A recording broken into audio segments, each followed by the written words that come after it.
Welcome to Fireside Nets with Spen and Nick, episode 196, your number one Brooklyn Nets podcast for all Nets news, information, reactions, breakdowns, opinions, and so much more. Nick, how the heck are you on this Wednesday evening? I'm okay. I'm concerned about the Wolves prolonging the series and the Mavs getting tired and then facing a fully well-rested Celtics team. But besides that, I'm fine. Surprised you didn't correct me and tell me that it's Thursday. I wasn't paying attention when you spoke. That's fair. I hope that you pay attention to this next bit. And we're going to talk Dallas. We'll talk Minnesota. We'll talk Boston. Right now, I got to shout out FeedSpot. So if you guys want to know the best places to listen to Nets podcast, FeedSpot has a great list of the top 10 Nets podcasts you have to follow in 2024. And according to FeedSpot, Nick, Fireside Nets is ranked number 2. Who's number 1? That's right, after Brooklyn Buzz. Those guys put out a great show. Can't say I don't like them ranked number 1. They're great. But we are ranked number 2 in the world ahead of several other notable Nets podcasts. Can you believe it, man? If you're not first, you're last. Well, listen, we're number 2 in the rankings, but we're number 1 in your heart. Is that a replacements quote? I believe it is. Now, for those who don't know, Nick and I started the show close to 4 years ago. We're almost at episode 200. 4 score ago. No, that actually is not accurate. I think a score is 20 years. It is, yeah. So that would not be accurate. I do want to shout out FeedSpot. I want to shout out to everyone who's listened to, if not 5 minutes of our show. If you're a loyal listener, if you tune in every episode, if you tune in one episode a month, one episode a year, it doesn't matter. We're thankful for you guys, and we wouldn't get to number 2 in the entire universe of Nets podcasts if it wasn't for you guys. So shout out to all the listeners and shout out to FeedSpot. If they listened to only 5 minutes in the past, I don't think they're listening right now. You never know. Maybe they wanted to give us another try. Maybe people don't actually like hearing us talk about basketball, so they only listen to the first 5 minutes, and then once we start talking about basketball, they jump off. I think that's fair. So let's get into some basketball right now. Joe Tsai, owner of the Brooklyn Nets, made some interesting comments recently this past week. He said that the Brooklyn Nets are at a crossroads. We didn't do as well as expected. We didn't make the playoffs last season. And he hopes that we can revamp the team and compete, make sure that we can compete in the long run. I'm paraphrasing here, but he said that there's a difference between I want to win now and I want to build a winning mentality and culture that's sustainable. If you want to be a win now team, you can ruin your future by trading away your assets. I want to take a longer-term approach and build a sustainable winning culture when it comes to the Brooklyn Nets. So that kind of begs the question, Nick. And first off, what's your reaction overall to Tsai's comments? People expected us to make the playoffs this year? This last year, yeah. With what team? With a healthy Ben Simmons? If you want to go back in time, without Ben Simmons, at the end of last season, even with I'm not talking last season, I'm talking 2 seasons ago when we traded away KD and Kyrie and we got back those 4 guys in McHale, Cam Johnson, Spencer Dinwiddie, and Dorian Finney-Smith. The Nets closed out the year not terribly. They had some strong performances. That was when, Mikal Bridges looked like he could potentially be an all-star. Cam Johnson was playing some pretty good basketball. Spencer Dinwiddie had a really, really good assist-to-turnover ratio, and the Nets looked like they could compete with the Sixers team in the first round. Now, obviously, that didn't happen. I think they got swept. The Nets did not win a game in that series. But expectations for the Nets in the beginning of last season, Nick, some people had them as high as a 6 seed. Okay, sure. If you expected us to be a mid to low tier playoff spot, I'm sorry people are disappointed because that's a really high hopes and expectations. I think what Tsai is doing is basically beating around the bush of saying I learned my lesson the hard way. We tried, or maybe the organization has learned their lesson the hard way in the past 10, 15 years. We try to do it the short-term way. We try to win immediately. We try to trade away assets for superstars. A lot of times superstars are past their prime, or it's not the right combination of superstars. I think what he's saying now is, if we're going to do this the right way, it's going to take a long time, and we need to actually start thinking about our future as opposed to winning next season and in the next maybe 2 or 3 seasons. So if it's anything to me, it sounds like he's just covering his tracks and saying, yeah, we fucked up in the past, and I'm hoping to approach managing an organization, running an organization differently. So sure, if that's how he wants to put it, expectations were not that high last year, and they were still somehow even more disappointing. So understand where he's coming from. If anything, it sounds like he's trying to put a Band-Aid on his mistakes in the past, but that's fine. I viewed this a totally different way. I don't think he's talking about the past. I think he's talking about the future. So everything that we've heard as a Nets fan is we're not rebuilding, right? We want to retool, not rebuild. That's what Mark said last year. We can stay competitive while still getting younger and more talented, but we can still compete in the East and not be, the bottom tier of the league. And what Sy is doing is Sy's kind of backtracking on that. He's saying, whoa, hold the phone.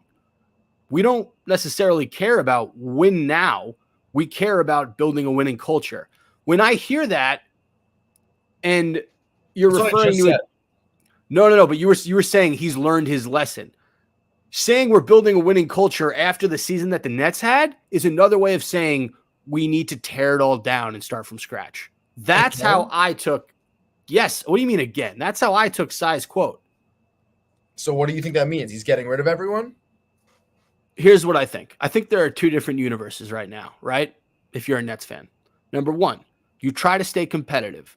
You trade for guys like Donovan Mitchell, Brandon Ingram, you pay Nick Claxton a ton of money, and you try to stay relevant in the East while you hope that Phoenix continues to play terribly. You hope they blow it up so then you can eventually cash in on Phoenix's draft picks that you got via the Kevin Durant trade.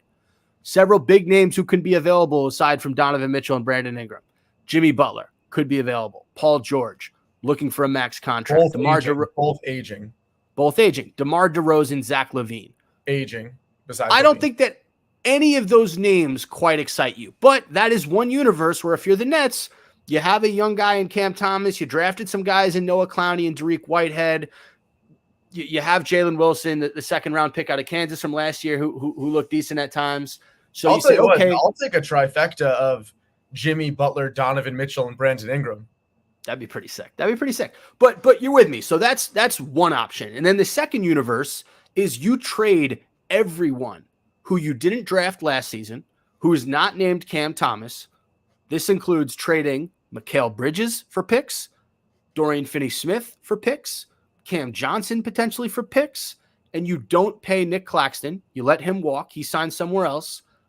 And you basically just OKC Sam Presti the fuck out of this organization. And you just get as many picks as possible.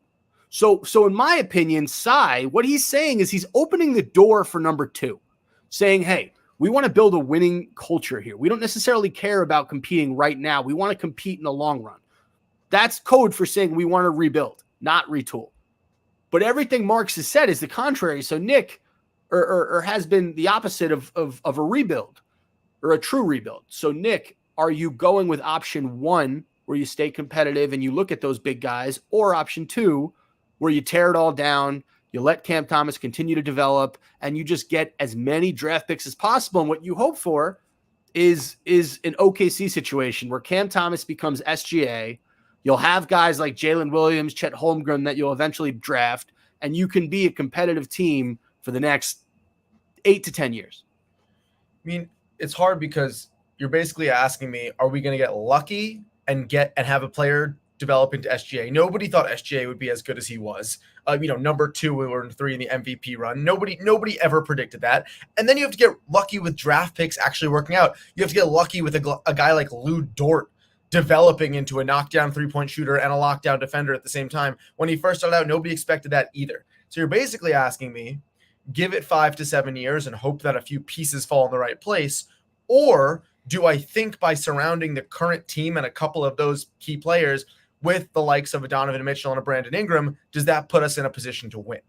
The answer is I don't think either of them right now put us in a position to win. They're both long shots. You keep Claxton, you keep Mikal Bridges, even if you get a Donovan Mitchell and Brandon Ingram, I may be saying we're a 4 or 5 seed in the East.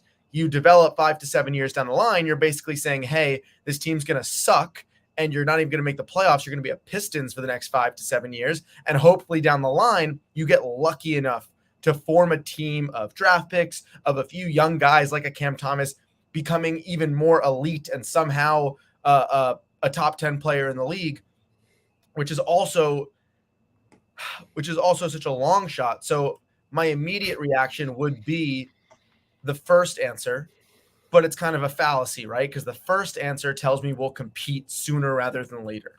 But compete does not mean win.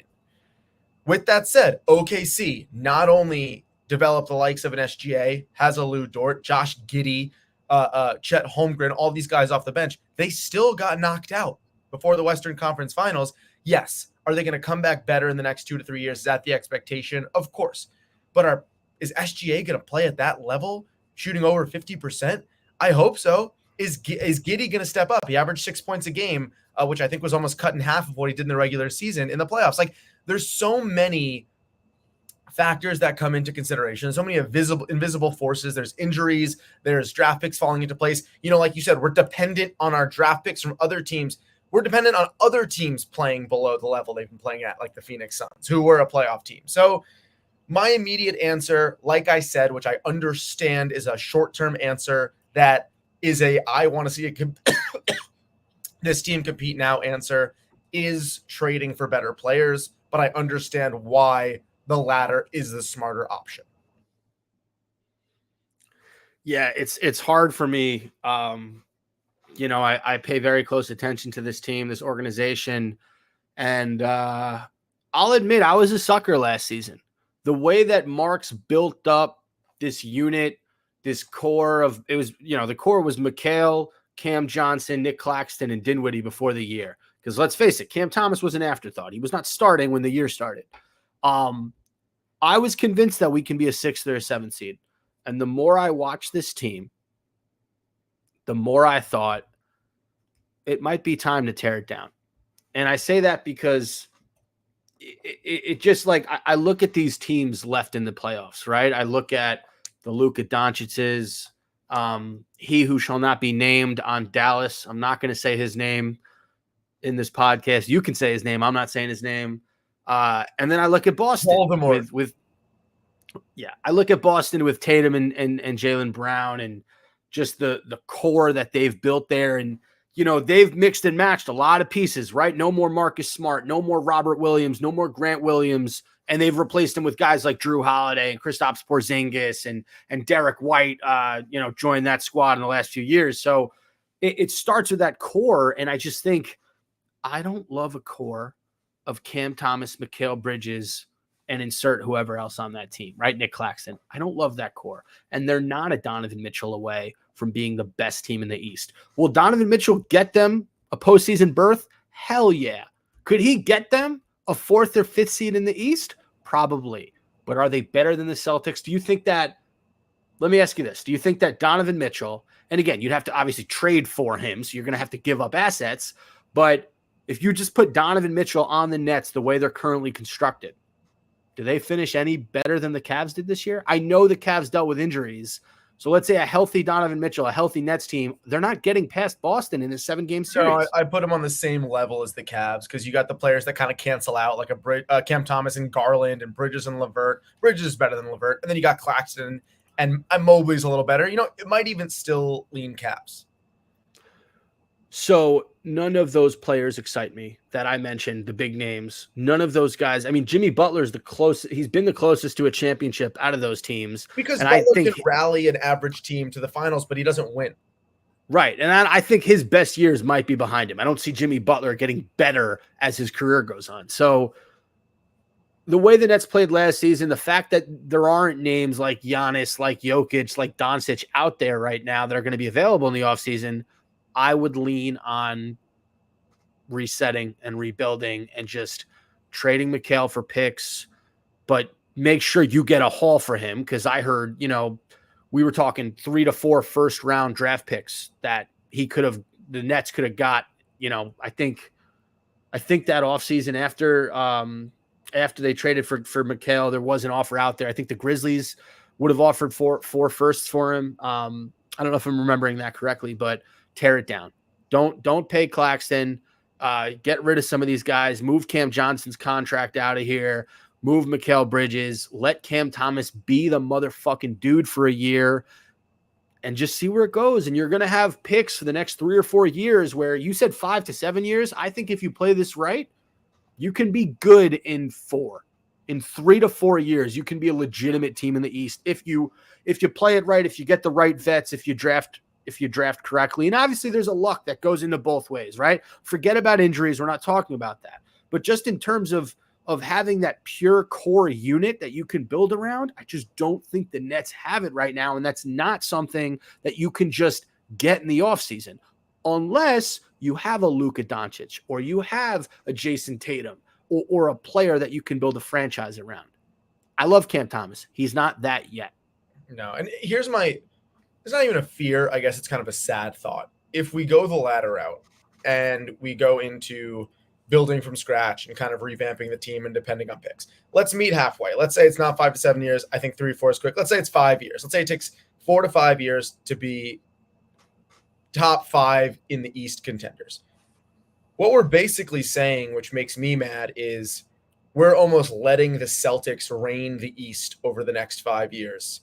And by the time we're going to be able to compete, the Tatum Brown era probably be towards the latter end of it. Maybe Jaylen Brown takes a supermax somewhere else because he wants to be the guy and not living in Tatum's shadow, which he is over. He's now coming into his own in the playoffs because I always like Brown more than Tatum. We're now not even competing with this Celtics team, and we're almost letting this Celtics team over the next 5 years get 2 to 3 championships. And that bothers me, right? We're letting the Knicks with Jalen Brunson build and be superior over the next 5 years. By the time we come in, these teams will have kind of had their reign over the next 5 years. So I understand that's uncontrollable. I don't think when OKC was rebuilding, they were kicking themselves that the Warriors kept winning. It just happens to be sometimes, as such a hater of the Celtics and the Knicks, as someone who wants to see those two teams specifically fail as hard as possible, that I have to potentially sit back, watch them win, hoping that my team down the line, after their reign is over, can have some sort of run. And that to me is the most bothersome, because if you said to me right now, what would I want? All I would want is a team that could knock the Celtics and the Knicks off the podium right now. And that seems like it's very far-fetched at this point. It's a good point. We'll talk about the Celtics in a bit. I don't think that the Nets and the Celtics have been actual rivals since the Jason Kidd era. What I mean by that was when they started to suck is when they gave up Pierce and Garnett. They knew they were going to suck. They did that to get the draft picks that turned into Tatum and Brown. We were relevant for a little bit, I think 2-3 years with that Nets team that Kidd coached. It was Darren Williams, Joe Johnson, Paul Pierce, Kevin Garnett. We would get smoked by the Heat in that, I think it was the 2012, 2013 playoffs. But after that, we sucked for a few years as the Celtics got good and developed a winning culture. And, we had that one period, the brief period with D'Angelo Russell and Spencer Dinwiddie. We weren't rivals with the better teams in the East, but don't right? you realize what you just said was because the Celtics moves 10 years ago, giving us Pierce and Garnett and us having to give away all those picks that developed into their championship contending team right now. This 2024 year of the Celtics potentially winning a championship, they're in the finals right now, either playing the Wolves or the Mavs. Game 5 of that series is tonight as we're speaking about it. How could you not say they're a rival when that championship would be a direct a consequence of what we gave them? So you know how many Celtics fans, how many Celtics commentators have said in the past year or two, thank you, Nets. Hey, remember that 10 years ago? Thanks, Nets. All of that came to fruition because of our stupidity. So you're telling me there's no rivalry, there's no bad blood? All there is bad blood. They gave us shitty veterans to get the two arguable best scoring combo the league has seen since like Pippen and Jordan. Okay. First off, I didn't say there's no bad blood. I said there's no rivalry. We have not been on the same level as them in any season in the last 10 to 15 years. It's not a pound for pound rivalry. And the only year that we smoked them was when we had KD, Kyrie, and Harden, and they had, I think, Jaylen Brown was injured that series. Yeah, they had an injured Celtics team. We beat them 4-1. They came back that next year and beat us with KD and Kyrie. I think it was 4-0, right? Did they sweep us? If we got, I don't know. Anyway, they smoked us. My point is this: we have not been rivals on the court. Yes, there's bad blood because they fleeced us 15 years ago. I get that.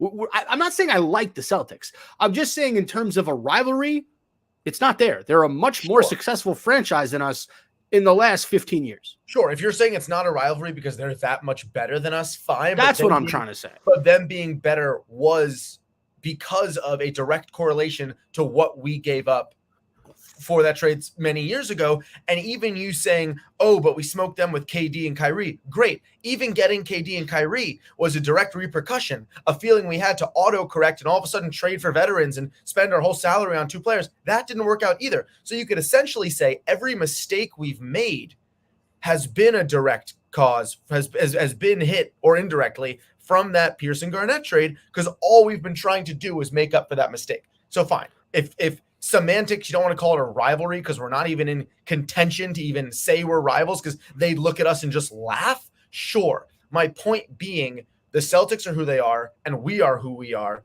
because of that decision that was made. And so now we are the laughing stock of the NBA, while the Celtics have risen to such prominence, to be such heavy favorites in the finals the last 2 years. It's inevitable for them to win one. And when they win one, it's only going to sting that much more because we basically handed the keys to the freaking car to them.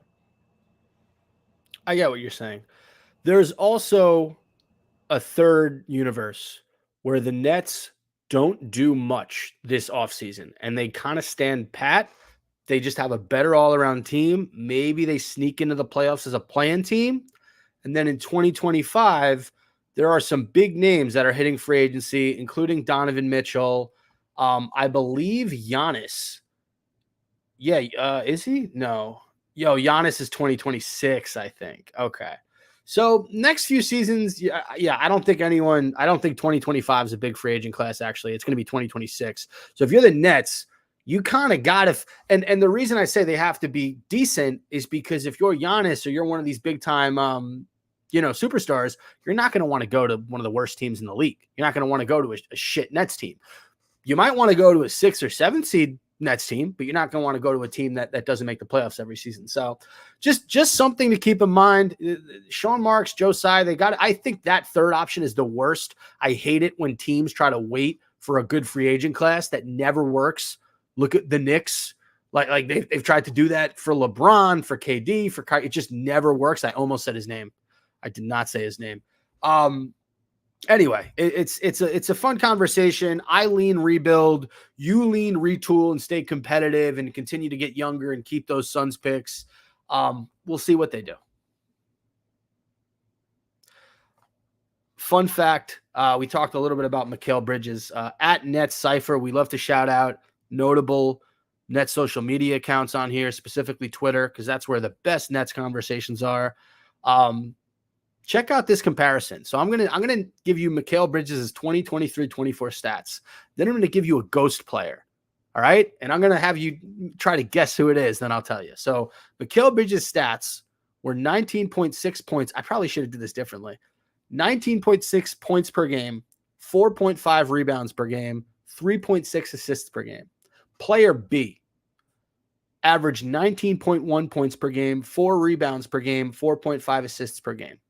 You're not going to get who player B is. Player B is Jalen Williams from the Oklahoma City Thunder. Think about that for a second. Mikal Bridges was slightly better, if not the same player, because Jalen Williams averaged one whole more assist than than a guy who's like 23, 24, who's been in the Who's league like for the third 5 option minutes. on the Thunder? Who's like the fourth option on the team? No, I would say he's the third, if not the second. Him, SGA, Holmgren, than him. Yeah. I think in the regular season, and I think him and Holmgren were like 1A, 1B. I want to look up. So Jalen Williams is 23 years old. All right. He's been in the league since 2022. So like that, we got to put Mikal Bridges into perspective. The fact that he's our number one option, or he was supposed to be, and he was doing as well as a 23-year-old kid on OKC. Jalen's shooting 54% as well. I don't think Bridges was shooting that well. And Mikal was playing 10 more minutes per game. What does that say about our team versus their team? I mean, Mikal Bridges was shooting 43%. So the guy was taking 10% less shots than Mikal Bridges. It's tough because Mikal Bridges on the Suns was kind of that Jalen Williams guy. He was that third option when you have Booker and DeAndre Ayton, and then you throw him on a team where he's supposed to be the number one. It's almost a force. Like Brunson is an anomaly. To throw Brunson from being a 2 or 3 on the Mavs, they didn't even want to re-sign him. We can get into that. To the Knicks, where he's now averaging 35 a game in the playoffs. Like that doesn't happen. And so when those moves, if you kind of look at them, were pretty similar. Us turning Bridges into our number one, Brunson turning him, Knicks turning Brunson into their number one. But that's just so unrealistic to happen to multiple players. So I'm not surprised, but it is sad to see. Before we move on to around the NBA, I just want to read you the guys who are going to be available in 2026. So these are the free agents in the NBA in the beginning of the 2026 season. Damian Lillard, Steph Curry, Joel Embiid, Jimmy Butler, Bradley Beal, Kevin Durant, Luka Doncic, he who shall not be named, who plays for the Mavericks. He's the second best player on the team. Shai Gilgeous-Alexander, Trae Young, Zach LaVine, Fred VanVleet, and then, Bam Adebayo, Jason Tatum, Donovan Mitchell. Yeah, I would actually rather die than have Fred VanVleet on my team. De'Aaron Fox. There's a lot of names here, dude. So if you can hold out till that 2026 season and you have a winning culture, if you're the Nets, that is the goal. You get someone in free agency, you get a young star.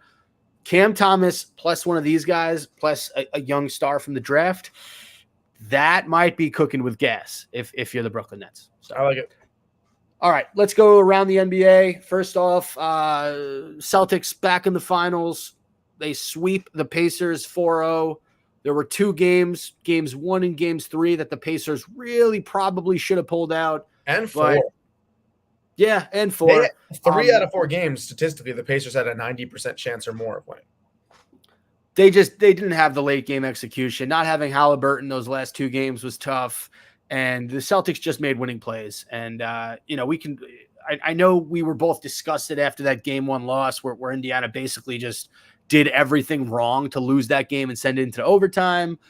But you got to give credit to the Celtics. I hate this narrative that they only got to the finals because teams were injured. It's part of the game. They still had to win 12 games. They're still probably the most complete team in the NBA. Jaylen Brown gets MVP of the Eastern Conference Finals. Well-deserved. He was an animal in that series. The Pacers had no answer for him. Tatum and Derek White, both those guys had a great series. Al Horford was hitting shots. And the Celtics are going to probably get Kristaps Porzingis back for the NBA Finals. So, Nick, thoughts on the Celtics getting there, and what will it mean if they win a championship for the city of Boston? I mean, Boston wins everything. They have the most championships of any city in the past 20 years. So it's what they expect. It doesn't mean anything to them. It's just another reason for them to suck as a city. Also, statistically, the most racist city in America. So congrats, Boston. You're tipping your cap to Boston. I want to tip my cap to the Pacers. Like, did they blow that game 1? Yes. Were they the underdog from the start? They were probably going to lose anyway. But hell of a season for the Pacers. I mean, they took the Knicks to 7 and won at MSG. These are names: Andrew Nembhard, Nesmith, TJ McConnell. Of course, I knew McConnell from his Sixers days bouncing around. These are names that everybody in the NBA, all fans now know that you didn't know before. And I think they're guys that got a second chance on teams where they just really started to click and fit in. TJ McConnell all of a sudden became the best player off the bench in the league with that mid-range jumper. He was such a spark plug for the Pacers. Then you got Nesmith having to D up, the star of almost every other team, doing a fantastic job. And Andrew Nembhard, scoring 30 points a game when Halliburton goes down to injury. I think the Pacers, Miles Turner, the most tenured player on the Pacers, 10 years, playing lights out and shooting lights out from three. I love Siakam. He closed huge games. This was a team that they finished, I believe, 6th in the East, that nobody gave a second look to. Oh, they kind of snuck into the East. They were a slightly above average team that had no shot at anything. And they turned heads. So I got to tip my cap to the Indiana Pacers. They were freaking fun to watch. Carlisle did a great job. That is a fast-paced offense. That is a transition team. That is just a energetic, hustling team of a bunch of no names that you now know their names. So great job to the Pacers. If they had pulled that game 1 off, I do think the series would have been different. Maybe it would have been 4-2 Celtics. Maybe it would have been 4-3 Celtics. But I think going back into Indiana 1-1, they might have been able to pull that game 3 off. Either way, like you said, the Celtics are not only a better team, but a more complete team. This championship, it sucks because the only team I really would have been confident in beating the Celtics would have been the Nuggets. The Nuggets lost to the Wolves in Game 7. Just a terrible collapse by the Denver Nuggets, who are a much better team than the Wolves. The Wolves just happen to have the right place, right time, hitting shots. I think Anthony Edwards is now gassed. That's why they went a quick 3-0 down to the Mavs. 3-1, okay, if they win this one tonight, Thursday, May 30th, back in Minnesota, maybe they have a shot to send it to 7. But I'm worried now that a Celtics 4-0 sweep with 9 days of rest, if this series keeps going, it's just going to be such a huge advantage for a Celtics team getting Porzingis back. I would be shocked if the Wolves or Mavs could beat the Celtics, but based on the way I'm seeing those teams play in the matchups, I actually think the Mavs have a better chance than the T-Wolves of beating the Celtics. I think if Porzingis comes back, Porzingis and Horford are a better combo and a better matchup than Towns and Gobert. I think Doncic is just a bad defender. So you put him on Tatum, Brown, or White, he's getting smoked. I think Kyrie gets his, but they're probably going to put Brown or Tatum on Kyrie or White or Drew, who are all phenomenal defenders. It's really hard to match up against the Celtics team. I think the Mavs have a slightly better chance solely because of the momentum they would have. They're playing lights out. Lively would have to come back. Lively has the highest plus minus in the 2024 NBA playoffs. I love the way Gaffer's been playing. You have guys off the bench who are knocked down like Timmy, what's his face, whose dad was in the league. Hardaway. He hasn't been playing as much this series. I know, but I love Tim Hardaway. That's my 2 cents on the championship. I think the Celtics end up winning it no matter who they play, but I would take the Mavs to be a better contender overall. Okay, so for starters, I don't think Minnesota has a chance in this series. No team ever comes back from 4-0. I don't think they win tonight. I think Dallas closes it out, but if Dallas doesn't close it out, they'll close it out in Game 6. Like, Minnesota's not winning 4 in a row. Dallas is a better team. Dallas has more offensive firepower. The Dallas's top 2 players are better than Minnesota's top 2 players. If you're looking at a duo, Edwards also looks gassed. It's going to be Mavericks versus Celtics. That's going to be the finals. Let's chill with thinking Minnesota has a shot. Stranger things happen. What would a championship mean for this Boston Celtics team? This is the one thing that they haven't won yet. Everyone respects Tatum. He's a top 5 MVP candidate every year. Everyone respects Jaylen Brown. Each year, it seems like he just gets better and better to the point where those two have been unstoppable together this year. And kudos to Brad Stevens for getting a guy like Drew Holiday, champion, has done it at the highest level. He still had some really good basketball left in him. And you saw just some of the defensive plays that he made in those games for Boston, just huge. The steal on Nembhard in that one game, he picks guys' pockets. He had Halliburton in hell in Game 1. And when Porzingis comes back, he just fits so beautifully with what the Celtics do. I know you hate Boston, but from a basketball standpoint, they're an extremely beautiful offense to watch. I think I said this last week. They crafted an unbelievable team. Yeah, I think I said this last week on the show. They have the perfect balance of isolation basketball and ball movement. Like they really do. They've really figured it out. So it would be the one thing that they haven't won yet. If they're able to get that chance, they tasted it against the Warriors. They obviously lost that series. But I wouldn't like it would make sense for them to win. Like, this is the one thing they haven't done. And who cares if it was an easy East this year? Like, you still have to get to the finals. You still have to beat the creme de la creme in your conference. So that's how and yes, we gifted them Tatum and Brown 15 years ago. That's on us. I'm over it. The Celtics are my third most hated team in the NBA. Knicks are number one. Mavericks are number two. We'll get to them in a second.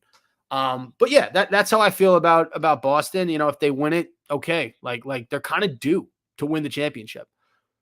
We look at the Mavericks. What would a championship mean for Dallas? And better yet, the legacies of Luka and he who shall not be named. His name begins with a K and ends in a G. Shmyri Shmerving is who I'm referring to.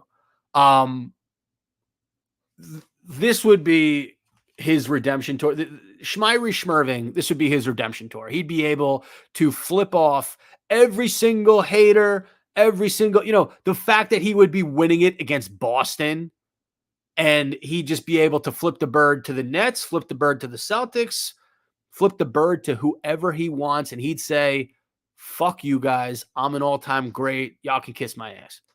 He'd be able to say it. He would.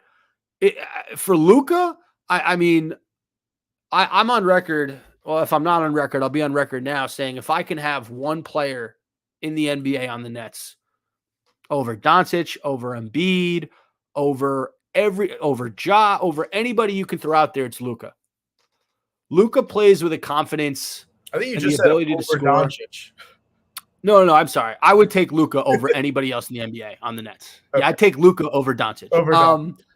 He just, I've never seen, like, when the ball is in his hands late in the fourth quarter, more times than not, he's going to either make the shot or he's going to make the right play to get his guy open. You also look at how better he makes everyone on his team. Daniel Gafford. Like, that's a Claxton. That's a Claxton type player. Nobody was talking about Gafford when he was in Washington. He was a solid player, and I really kind of wanted him on the Nets if we weren't able to retain Claxton. But they make that trade, and all of a sudden he becomes one of the best lob threats in the league. One of the best shot blockers in the league. That's because of the confidence that Luka instills in him. Guy like Derek Lively, a rookie, should not be playing this good. Luka has made him look fantastic whenever he's out there. And then if you're he who shall not be named, you're playing off the ball. You're moving when the ball's in Luka's hands. You're getting to your spots. You have a lot more catch and shoot opportunities with Luka. A guy like Derrick Jones Jr. Did you watch that last game, the Minnesota Dallas game? Did you see that pass? Alley-oop at the end. Bro, there is not a better player in the NBA than Luka Doncic, in my opinion. If he goes and he wins the finals against a Boston Celtics team that is due, Luka surpasses Jokic as the best player in the NBA. They would be 1 and they would be 2. You can even say 1A, 1B, whichever you prefer, but they have that same impact on the game. The only difference is Jokic doesn't do it with as much flair as Luka does, right? Like, that's the difference. I want to make note that the Celtics and Mavs have faced off twice this season. Celtics won the most recent March 1st, 138-110. Everyone was playing, and 119-110 in January. So I do think the Mavs have more momentum. I do think they've gotten better.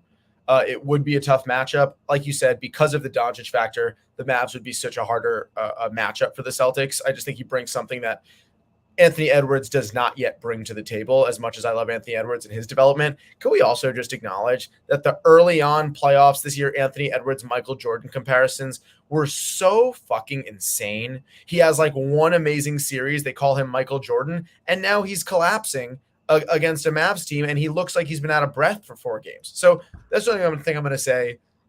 I think this would be a much bigger win for the Mavs. I think, like you said, Doncic would solidify his legacy as an all-time great. I hope that happens. I don't care if Kyrie Irving wins another championship. He already has one. That does nothing for me. My goal is for Jason Tatum to never have a championship. I hate Al Horford. Al Horford is such a cocky loser. He's such an average player, and he thinks he's the man. He complains every time. Nothing makes me happier when he misses threes because he's such a bald, stupid, idiot loser. So the Mavs, I hope, win.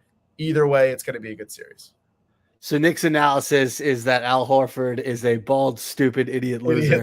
I want to be expert. You want to be on the record? Opinion. I want to be on the record. So I'm the exact opposite. I'm rooting for the Celtics to beat the Dallas Mavericks. As much as I love Luka Doncic, I can't forgive what that other guy did to this franchise. You know, a lot of people. Franchise. We There are fell a lot for of it. people It's our in fault. Nets Twitter. What'd you say? Grow up. I said he did it to everyone. It's our fault for falling for it. There are a lot of people on Nets Twitter who blame Josiah for what happened. They blame Sean Marks. I blame him. I think that the big three don't work out because of him. There are so many things that he could have did differently while he was here. The way he handled himself, the way he spoke to the media, the way he handled adversity. I just blame him a lot for the fact that the Nets are not a good basketball team at this current point in time. And I hate that he's had success on this new team. I mean, let's be real. Without him, the Mavericks are still a 3 or 4 seed in the West. Luka can still compete with probably the best teams in the West. But just having him's like, all right, like he's there. He can get 25, 30 whenever you need. He's still elite. When he's on the court, he's elite. And he's been able to not be injured here. So I don't want to see him win a championship. And for those who are wondering who I'm talking about Shmyri Schmerving. I'm not going to say his full name on this podcast until the season's over. All right. I think that does it. The one thing I do want to say is two quick things. The first thing is RIP Bill Walton. Absolute legend, both on and off the court. One of the coolest personalities in the NBA to ever come out of the NBA. It was so fun to listen to him on the call with Dave Pash. Just an extremely unique individual, and the world's really going to miss him. So RIP to Bill Walton. Condolences legend, to his family. Hall of Famer and father of Luke Walton. Great guy. I don't really know Luke Walton, but I know that Bill Walton was a great guy. So yes. And then the other thing, we're going to close out the podcast, but I want to get your thoughts. Lakers potentially hiring JJ Redick as their head coach. I love that. Well, him and LeBron started a podcast together talking about basketball X's and O's. I think JJ Redick is a brilliant basketball mind. I think nobody has adapted to the NBA better than JJ Redick. When he came out of Duke, we thought he was going to be another Leitner, another bust, and he fully embraced his role. 3-point off the bench. He started a lot of the times. Later in his career, came off the bench, kind of a 3-point juggernaut. Great shooter. Great basketball mind. I think it's an amazing move. I hear him a lot come on First Take and school Stephen A. and Shannon and those guys. He is just researched. He's knowledgeable. He gets it. He's intuitive. And to be honest, I like a guy who isn't afraid to speak his mind. I think JJ stands up to people other people would not stand up to. So maybe a guy like LeBron, you don't need to put in his place or stand up to, but I don't think he'd be like a Darvin Ham and just let LeBron coach the team. I think JJ Redick would let his voice be heard and make sure he did have somewhat control of an offense. And so I think it's a great move. I wish JJ Redick was coaching the Nets. I'm indifferent about it.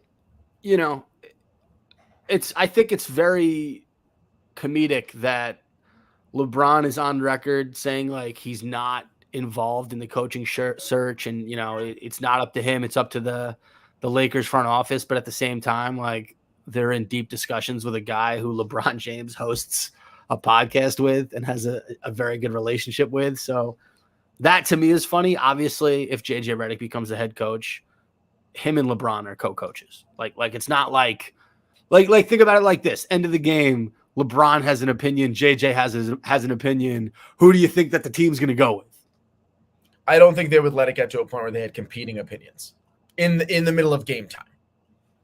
And by the way, we didn't even mention Bronny James going out in the NBA draft. His agent Rich Paul says he's not going to work off a two-way contract. If LeBron stays in LA and the Lakers hire JJ Redick, then Bronny James is a Los Angeles Laker. Great. He'll be out of the league in 2 years. Okay. Final scenario, and then we can close out. What if the Nets draft Bronny James in the second round? That'd be sick, actually. I love that move. And just hold him hostage. I don't even think they have a pick in this draft, but I'd love for them to trade into the second round, pick Bronny James. Give up like Mikal Bridges. Give up like Mikal Bridges for Bronny James. And then you just build the offense around Bronny James. And it doesn't even matter how bad he is. Just know that LeBron's coming. I love that. That's a great idea. 40-year-old LeBron, baby. That's all right. great. That does it for this week's episode of Fireside Nets with Spen and Nick. This was episode number 196. Thanks to everyone for listening. Nick, any final words? Just remember, Al Horford is a bald, stupid, idiot loser. Good night. I don't want any smoke with Al Horford or his family, so I don't agree with the opinions of my co-host when it comes to Al Horford and the Boston Celtics. Horf, there it is. Bye-bye.